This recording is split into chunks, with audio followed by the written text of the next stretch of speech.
maintain what you did on the weekend? We're obviously happy with the result, but it's only just reward for the effort the boys have put in over the last 3 or 4 years of getting themselves right at the right places and doing the right things as a team, learning the game plan and trusting each other and building that bond within a group. And our trademark is really shining. And the players, they prepared themselves and they got their just rewards. It was just a good solid effort from everyone in the 22, which was really good. Are they beatable? I think everyone's beatable, but we've just got to find the way to crack the hard nut, and it's the biggest job in the waffle industry, I suppose, is to crack the superstars of the competition. What do you have to do right after to beat a side that's been that good all year? What are the key things you have to do? We've got to play our style of football, and they're very good in taking people or taking teams out of their comfort zone, and we've got to make sure that we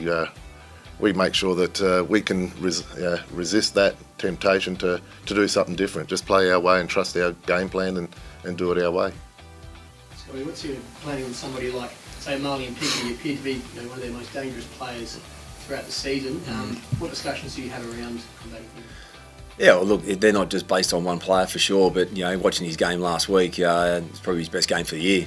He was very dominant, but he's one of many in their midfield. So he got off the chain, but they've got the likes of Hockey. You've got Maine that can go through there, Sloyth. The list goes on.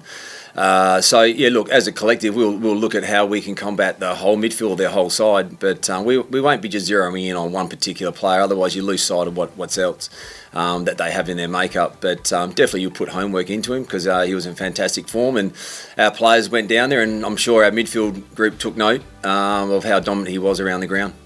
And the week off, how did you manage it? Yeah, look, we just treated it as a normal week. We didn't get a week off. As coaches, we watched both finals, which I thought was fantastic for our coaching group to see them live. Our players obviously went down and watched South Fremantle and West Perth on the Saturday. And look, we trained a solid session on Saturday. So look, we didn't switch off. We had a good 2-hour session. We've been in this position before where sometimes the bye can sort of stop your momentum. I think over the last few years we've been used to it. And I think our program hopefully will hold us in good stead. But we had a really good solid hit out, and now it's about freshening up, making sure we're right to go for this weekend. I mean, your team has been 10 goals better than everyone else all year, probably the most dominant season in WA footy. But it's all over now. So what does that history mean, the history of the last 6 months mean for the next month? Well, it means nothing because as we talk about, one season's concluded and another season starts. We've given ourselves an opportunity over 18 rounds to position ourselves, to have a crack at the premiership. And, winning 18 straight was never on our radar. But I think if you'd ask any coach, a winning feeling is better than a losing feeling. So we've just focused on week to week. But one thing that we can probably draw on is we feel like we've been tested week after week. Our resolve and our resilience amongst the playing group I believe is second to none because I'm coach of the boys and I know the pride that they have and how they prepare themselves and what their end goal is. And yeah, look, it's been asked many a time, and I'll say it again, the previous 2 years have probably really hurt us. But that was in the past and we always look forward, and I'm blessed to have a leadership group that I have that are well driven. Not only do they drive their own individual performances, but they drive the whole playing group. And to have both sides having the week off and winning being minor premiers, it sets us up to hopefully have a good finals. But we're under no illusions that there's no guarantee. But I think the resilience that's been installed in our playing group is the key factor to know that we've worked hard to position ourselves, but also that we're not going to be blinded by the fact that we're not guaranteed anything. And having looked at South Fremantle on the weekend, we know that we're going to have to make sure that we wake up from having a week off and that we come out firing from the start. One thing for certain, look, South were outstanding last week, and we were terrible. So I've been really proud of the way our players have performed all year. That was out of character. South may be better than us, but I don't think they're 98 points better than us. So, we reflected a little bit upon what we did in our bye. We had a bye in the last round. But, we've probably focused on the things that we've done well all year.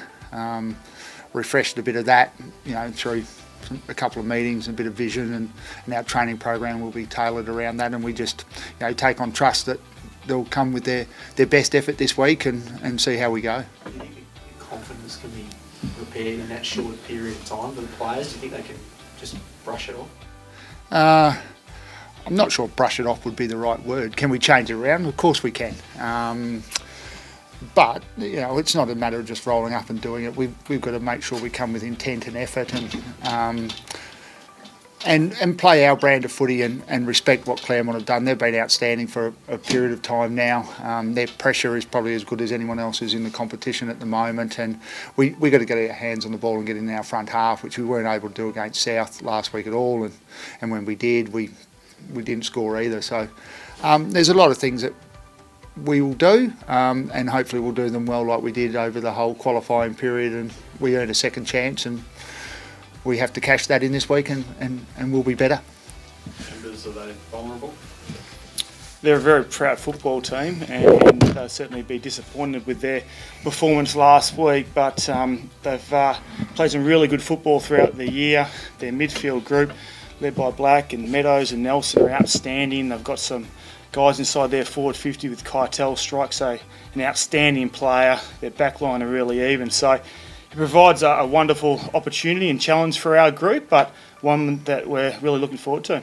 How much of that game do you dissect, knowing obviously there's a big margin? What can you take from that and try to emulate in terms of beating? I think from our perspective, we know that West Perth will respond. We know they'll come out and play really well, but we need to make sure that we continue to do the things we've been doing really well. So we've built certainly our second half of the year around pressure. We tackle really well. I think we're the number one tackling team in the competition. We can't go away from anything that we've been doing over the last couple of months. So if we bring that effort and we put pressure on West Perth, and we give ourselves every chance of progressing to a prelim. And as you touched on the senior players, some of your youth really stood up as well.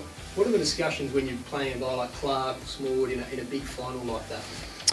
We've been wrapped with the way that our young kids have come into our team and played a role for us. So we've got a great blend of youth and experience, and Jordan Clark is a player that we certainly rate really highly. He, I think, played his fourth game on the weekend, his first final, and looked like he played 100 games. So he certainly won't be at our club next year. He's got bigger things to look forward to, but I'm sure he's really looking forward to doing his part, and hopefully he can be part of something successful at the Claremont Football Club. When you give a young player an opportunity like that, you've obviously seen what they can do at one level, but how much of it as a coach is sort of gut feel that you're confident that they can stand up to the pressure? Yeah, I think from hearing about him and seeing him play in the reserves, and he's a Guildford Grammar boy, and Jeff Ballantyne's a coach at Claremont, and also has a lot to do with Clarkey at Guildford Grammar. So he was really confident that he would be able to stand up, and he, as we've seen so far, he's certainly been able to match it with some of the bigger body players in the competition. So we've certainly got no issue that he can't stand up and play well in a final like he did last week. Bill, the news was good off the field this week, so that's a positive, and maybe you can use that as part of the motivation this week, I suppose. Oh, look, it's great news. The West Perth Football Club's going to continue. There's a lot of hard work left for the club to do. That's probably the first step in the process. We've been able to push that to the side throughout the whole year, or at least the last 6 or 7 weeks that the administration's been going. So, look, we didn't use it as a positive or negative in that period, and it's probably not something we're going to concentrate on this week. Our focus is playing our very best footy against a talented Claremont side, and hopefully at the end of the day on Sunday we'll come out on top and progress to play in the prelim final.